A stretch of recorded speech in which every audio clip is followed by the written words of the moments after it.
Hitler était un transhumaniste avant l'heure, un amoureux de la perfection. Pas d'handicapés, de vieux, de croyants, d'opposants. On veut la race, le génome parfait. L'eugénisme est une seule facette du transhumanisme vendu par nos chères compagnies pharmaceutiques. Vouloir parfaire l'homme, c'est considérer la création comme un brouillon, une rature, un ouvrage non terminé. C'est postuler que le hasard prédomine la vie et qu'il faut donc tout contrôler. Cette idéologie est borne. Elle ne voit pas la force de vie, l'amour, la résilience du vivant, le subtil, les synchronicités, l'intelligence de la terre, de l'écosystème, la force de régénération de nos corps.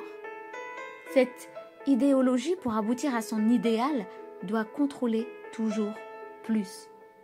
Là où la vie, pour atteindre son plein potentiel, nous invite à lâcher le contrôle, à lâcher prise, à nous laisser porter par la foi, à cette intuition, ces instincts que Dieu a mis en chacun de nous et que l'on a étouffés de génération en génération jusqu'au point où l'on s'est retrouvé à trouver insensé d'allaiter son enfant et de faire du biberon la norme.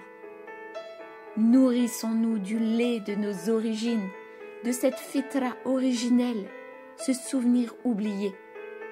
Déprogrammons nos esprits et nos corps de ces pollutions artificielles.